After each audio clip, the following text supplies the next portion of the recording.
Oh man, not again. I always keep running out of these blocks. Fine, I'll try looking through my storage again. Not here.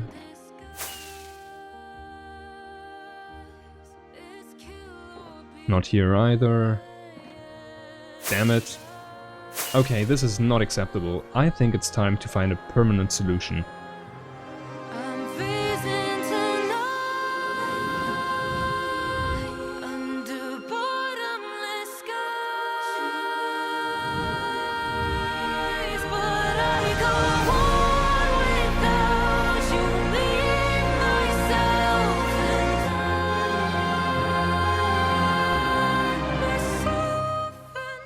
I see you're back again.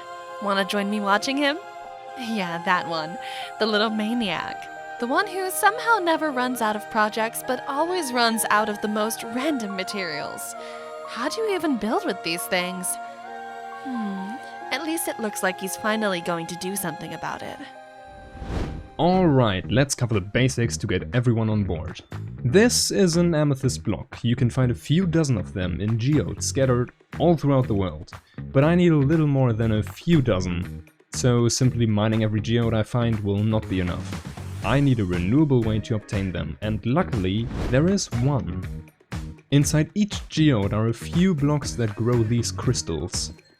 Very, very slowly. They can grow on all sides, meaning up to 6 crystals per block, unless they're next to each other. Mining them drops 4 shards, but you can also break them with a piston, although that only drops 2 shards per crystal. 4 shards can be combined into one beautiful amethyst block. So the idea is simple: the more budding amethyst blocks I have, the more amethysts I'll get. If only that were the end of the story. There are still 2 problems. I can't move these with a piston, nor break them with silk touch. In addition to that, crystals only grow within 128 meters around me. That means I need to find a spot with as many budding amethyst blocks as possible, all packed within a 256 meter area. Only one question remains. How?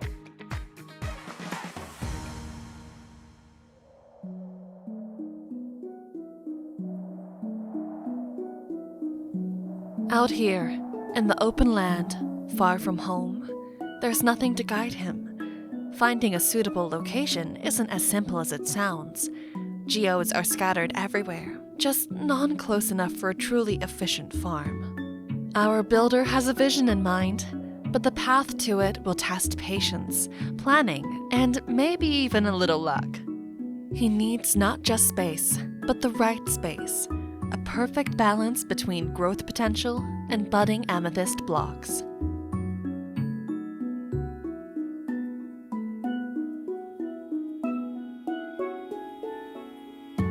I think I might have just found something that could work. Okay, time to bring out the Super Telescope 3000. Lets me see through blocks. 1, 2, 3, 4, 14, 15, 16, 17 geodes within a 256 meter area. Yes, this has got to be it. And it's only a few kilometers from Zarenthia. Way better than I expected. Maybe I can even connect them in the future. Before I can design the 17 individual farms, I should probably excavate each geode to see exactly how many budding amethyst blocks I'm working with. And there is only one way I know how. Time-lapse time.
This should give me enough room to fit a few flying machines and a collection area around each geode. I'll be honest, I got a little tired of mining everything by hand and may have used a bit of TNT here and there. And yes, maybe, just maybe I blew up a few budding amethyst blocks in the process. Oopsie! Really, it was just 3 or 4, so it shouldn't make a huge difference in the end. In total, I've got 572 budding amethyst blocks to work with. That's a lot of potential, and a lot of work ahead. I'm definitely going to need a few hours in the tinkering room to make the most of these 572 blocks. It's always good to be back in the tinkering room, ready to do some planning. If you haven't seen this place yet, this is where all the ideas take shape before they ever touch the world. I sketch builds, combine old blueprints with my own imagination, and sometimes question my life choices along the way. Everything is carefully organized here, from schematics to resource plans. This room is the command center of creation. A quiet place right next to the now overflowing main storage and the heart of Zerenthia. The perfect place for turning 572 possibilities into reality. And somehow keeping track of all of it without losing my sanity. But don't you worry, I'll cover the sanity part later. For now, let's get to designing.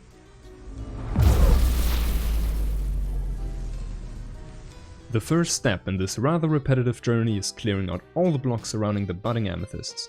Once that's done, I finally have enough space to start designing each farm. Because guess what? No 2 geodes are the same. Every single one has its own unique layout, different size, different shapes, and a completely different arrangement of my precious crystal growers. Luckily, there is a mod built for exactly this kind of madness, Geodesy. With just a few clicks and commands, it can turn any geode shape into a fully functional farm. The process is simple but clever. Flying machines harvest the crystals from 3 different angles, making sure to cover as many spawning spots as possible. I just have to alternate between slime and honey blocks so the machines don't stick together. Once that's sorted, I mark the machine positions with a few sculpts. These tell the mod where to place a flying machine, which direction it should be facing, and even if it needs to be rotated. All that is done with just another command and boom! The wiring appears and the whole system is basically ready to rumble. The last few steps include connecting these 2 sides with each other and adding a redstone clock to time the harvest cycles. And that's 1 down! Only 16 more to go. Huh.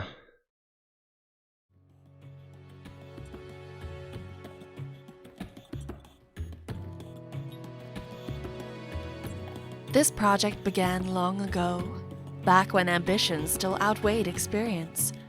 Back when he thought this would be a quick, efficient little build to fix a simple problem. He had no idea what he was setting in motion. Naive? Maybe a little.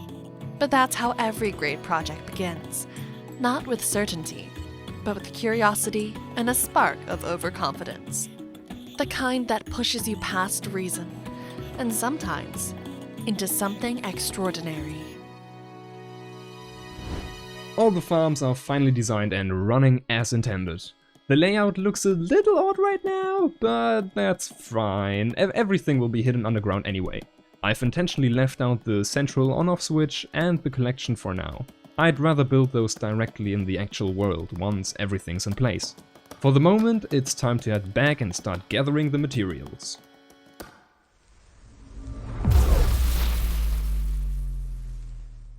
Let's go!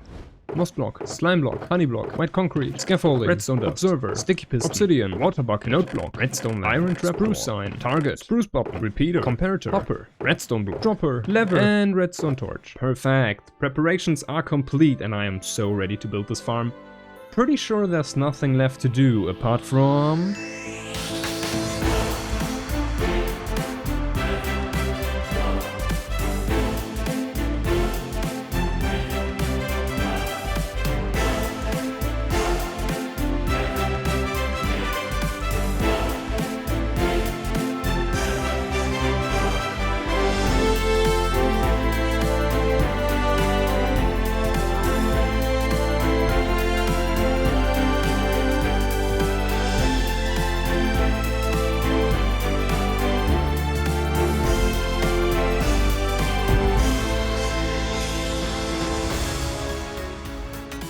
I've already taken some time to hook up every single farm to this switch and build a simple storage next to it for all the shards. I'd say that's another project well done. Wait, what? What? Wait! No, this can't be! That spiky monstrosity? A decoration? Are you kidding me? Surely not! There was no way he's leaving it like this! And now he's just walking away? Leaving it there? I can't... He can't... And we're supposed to just stare at that abomination? I just can't leave it like that. This isn't happening. Even out here, far from everything else. It's not doing my self-consciousness any favors. Nobody else is going to fix it. Not that they could, even if they wanted to. Looks like there's no getting around it. I'll have to handle this myself.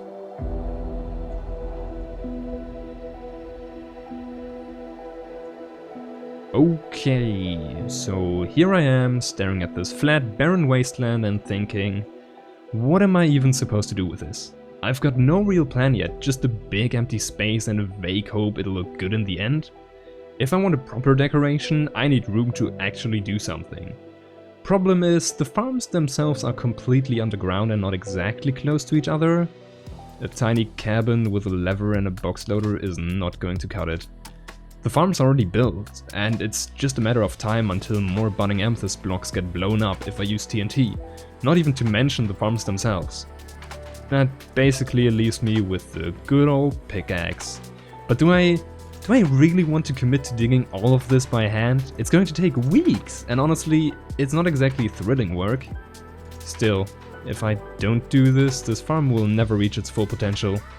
Maybe there's a shortcut I'm missing? No, I think I know what needs to be done. Can't say I'm looking forward to it though. Well, I better go and make a proper plan, otherwise I'll be here for years. And off he goes, dragging himself back to the tinkering room. Blueprints, scribbles, and probably a few complaints await. All before he can even think about picking up that pickaxe again. The preparation for a grindy task like this is honestly the best part, at least before the actual pain begins. I've narrowed it down to 3 things I'll need before I can even start swinging that pickaxe. First up, deciding where to dig, and really there's only one answer. The entire 256 meter circle straight down to bedrock. Go big or go home, right? I don't have a home, so I guess we're going big. Next, I'll need a way to store all the blocks I'm about to mine. We're talking over 5 million of them. To handle that, I'll be using water streams and a dig sword, which I'll explain in a moment. And finally, I've got to set up beacons and stockpile enough pickaxes to last me through a geological era. Oh, and before anyone asks, yes, I used the data pack for insta-mining Deep Slate. It only works with Haste 2 and Efficiency 5 netherite pickaxes. And honestly, Mojang should have totally made this a feature. Now, what is this dig sword I've been talking about? Well, to put it simply, it's a storage system built specifically for large-scale digging. It's designed to handle ridiculous amounts of blocks in almost no time. You can dump thousands of items into it, and within minutes they're sorted, stacked, and neatly packed back into shulker boxes, ready for the next batch. I'll be digging 4 water streams leading straight into the input, so no matter where I'm working, I can just throw in a shulker box and let the system do the rest.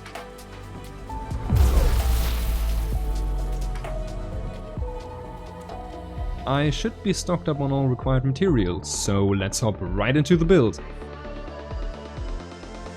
I give myself to you.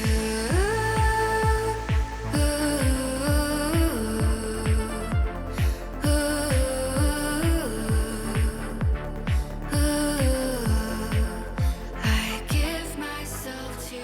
With everything finally in place, there was nothing left to plan, tweak, or overthink. The excavation zone was marked, the beacons were lit, and the dig sword fully operational. So, at last he began, pickaxe in hand, one swing at a time. The world slowly started to disappear beneath him, a process equal parts madness and determination. What started as a simple idea was now a mission of endurance, and there was no turning back. Never trust the voices in my head. They only made me sad, but now I believe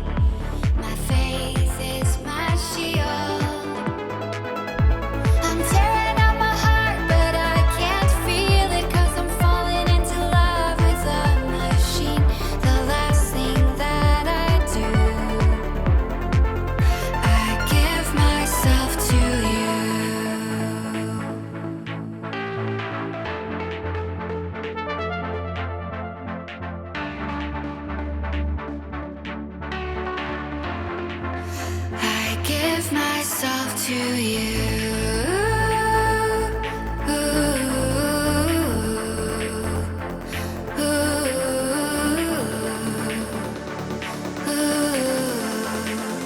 I give myself to you.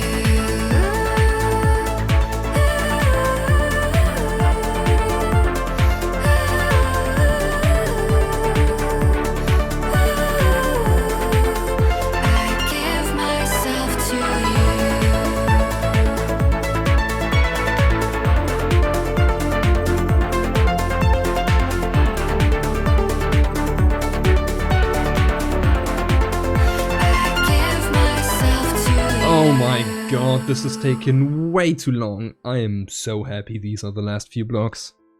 And done. Wow. I've also spent some extra time filling all the gaps in the walls and replacing every stray ore in the floor with deep slate to get the smoothest result possible. The statistics screen looks absolutely unhinged, and so does the storage of the dig sword. I genuinely have no clue where all these blocks are going to end up, especially since this whole contraption has to disappear sooner or later anyway. But for now, let's just appreciate this perfectly hand-dug 256 meter cylinder with no major imperfections. It's kind of absurd, but also kind of beautiful. Just remember, this was only the first step. All I did was create room to actually work in.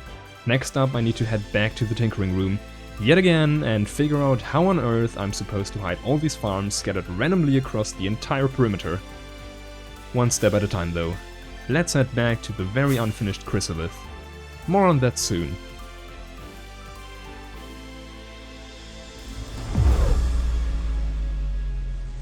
Hey, let's design a decoration for this place, shall we? Since we're working with a big elegant circle, I started by figuring out what style I want.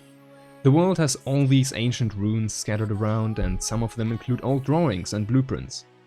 Among those, I found this. That's roughly the style I'm aiming for, but I can't fill the entire perimeter with buildings. It will need terrain too. So let's keep it simple. Take a picture from above and sketch the outlines of the main structures and landscapes. And done. If you ever wondered how I plan my builds, this is pretty much it.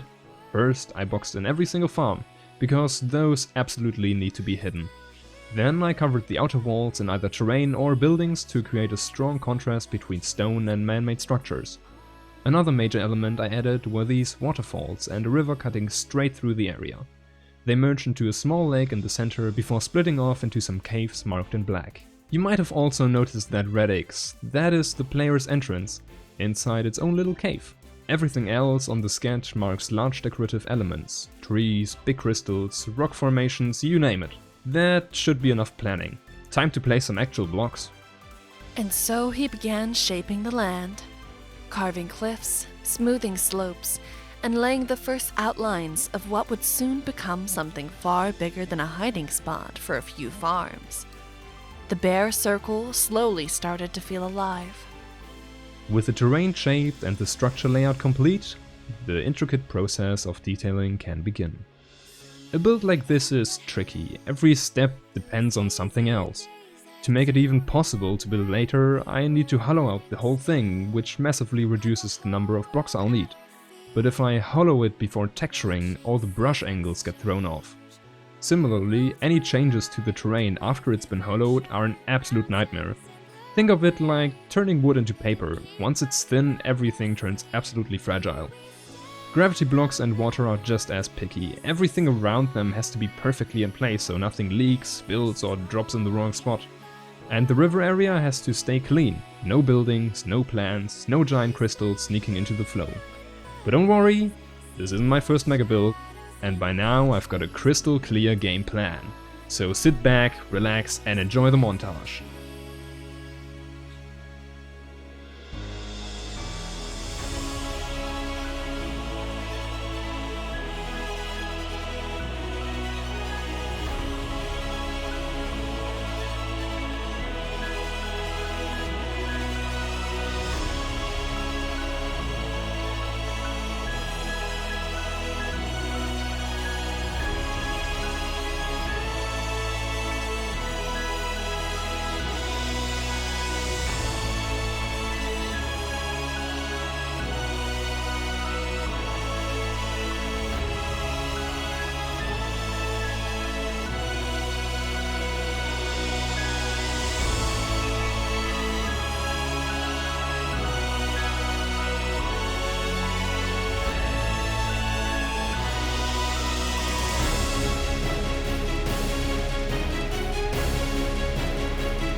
I think we can all agree, this is starting to look pretty darn cool.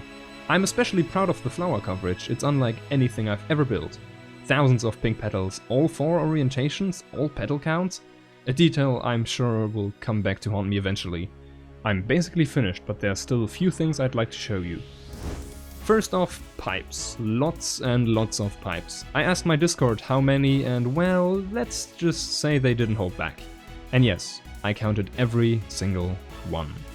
I'll be honest, choosing one color felt impossible. The obvious solution? Don't choose, use all of them. That gave me a surprisingly unique vibe, over 10 different pipe styles, some made of dirt, others made of literal diamond blocks. At this point in the playthrough, I've realized materials don't matter anymore. Color does. From a distance, all you see is a light blue and a brown pipe. Most of the texturing was done using Axiom's Autoshade with custom block palettes, and it's been an absolute treat. Next up, trees. Lots of trees. I designed a total of 9 variants and gave them a slightly mystical feel to match the flowers and terrain. On the little island next to the lake, I built a tree roughly 3 times larger than the other ones, creating a perfect focal point in the middle of the area. The hanging end rods and glass panes give the whole forest a subtle, enchanted glow. And of course, I could not resist adding some oversized fireflies to the lake. Easily one of my favorite additions so far. The buildings in this project are heavily inspired from the reference images I showed earlier, but I pushed the style further to match the amethyst theme. I shifted the accent colors towards a purple magenta palette, which gave everything that industrial crystal fusion look. Most structures start as simple stacked boxes. Once the silhouettes were locked in, I handled the texture passes, windows and supporting details. After that came the rooftop clutter. Fans, storage units, vents, all the tiny mechanical bits that make the build feel alive. The core texture work was done with Autoshade using a long weighted list of blocks so the final surfaces have a clean but varied material feel. The buildings echo the stone around them for a reason. Whoever excavated this place used the very material they unearthed to raise their structures. No imported blocks, no exotic alloys, just the bedrock beneath their feet, shaped into purpose. The result is a landscape where architecture and terrain feel almost inseparable, as if the city was mined and built in the same breath. Now there's only one thing left on my to-do list, a railway threading its way through the entire city. If you look closely at the initial plan I showed, you might have noticed that dotted line. The first tiny step toward a future global railway standard. Sadly, it'll be a while before anything beyond this prototype gets built. Just know it's planned, and it's going to be wonderful. That's also why there isn't a train yet. Well, that and the fact that my building skills aren't that exquisite just yet. With the track laid and connected to the buildings, I gave the whole area one final pass and fixed anything that bothered me. And since I never mentioned it earlier, the entire ground is ever so slightly slanted, just like the river. That was important to me because I wanted the water to behave like actual water instead of pulling the classic dead river move. Here the river flows, gently but unmistakably, as much as the game allows. And with that, the design phase is complete. I hope you enjoyed the journey. The view below the bridge is simply majestic, but for now it's time to get back to business. Let's waste no time and get straight to gathering the materials for this behemoth.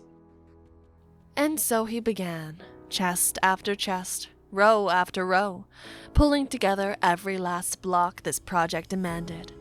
When something was missing, he didn't hesitate. Off he went to collect it. Or he whipped up a brand new farm like it was nothing. Before long, every material was accounted for, and he was finally ready to bring the decoration to life. In between all that gathering, I also took some time to move the entire dig sword's contents into this storage, which explains the chest monster in the center. I haven't quite figured out where to put more than 2 million stone blocks. That's a problem for future me though. For now, I just want to get this decoration built, so sit back and enjoy this extra long time lapse.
Yep, this decoration turned out awesome. Easily my best work so far. But the job's not quite done. If you remember, after digging out the terrain I also disconnected all the farms, which means I now have to reconnect them back through the decoration and hook everything up to a central storage system and a master switch. A little finicky, sure, but nothing impossible. Most of the water streams can simply run under the terrain floor, so items drop straight down. But fixing the wiring and adding a global on offline did get a little tricky. I had to spiral through multiple building interiors like a blind electrician, but in the end the whole system came together smoothly. A simple filtered box loader and a few chests later, this little gap in the building makes the perfect storage hub. I also tucked an AFK box into the base of the giant tree, so the farms actually stay loaded while I'm gone. And because I wanted to try something different, I did another pass and added floating blocks, tiny platforms and all kinds of jumpable details. With beacon effects active, you can parkour your way from the bottom of the perimeter to the top without touching your elytra. It adds a surprising amount of fun and interactivity, and honestly, it's become my go-to boredom buster. When I don't know what to do, I could just jump around this place for ages. There are all tons of little secrets sprinkled around too, but I'll leave those for you to discover yourself. If you want to explore this build firsthand, you can grab the world download for just $3 as a Patreon member. Huge thanks to everyone who's been supporting me so far. I'm not completely done though. You may have noticed the rivers are just appearing out of nowhere, so let's fix that and blend them seamlessly into the surrounding terrain so it actually feels like this build was always meant to be here.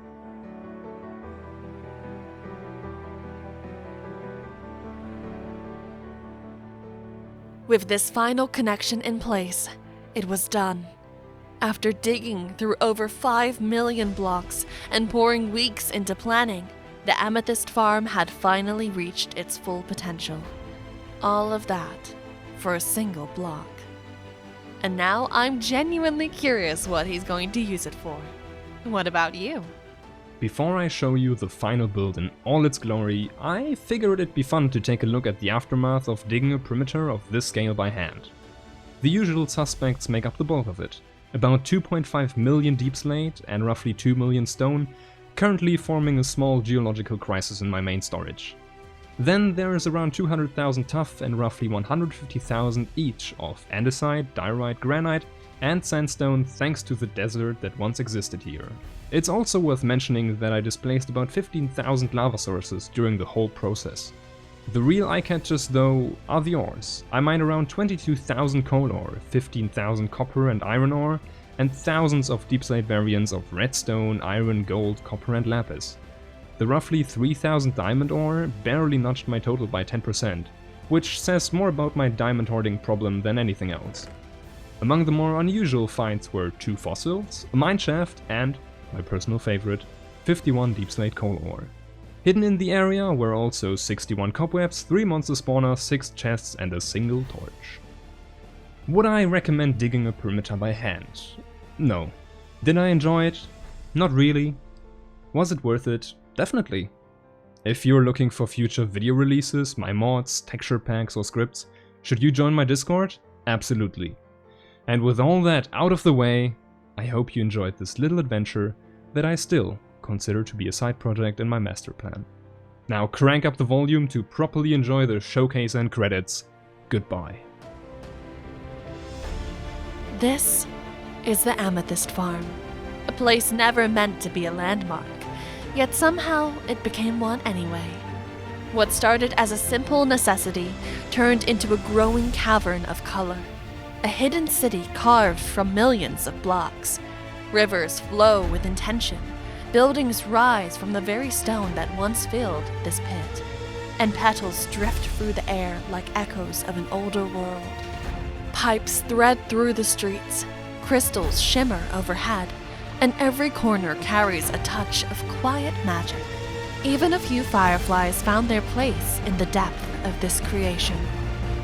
It's not the centerpiece of a legend, but it is proof that even a side project can shine brighter than expected.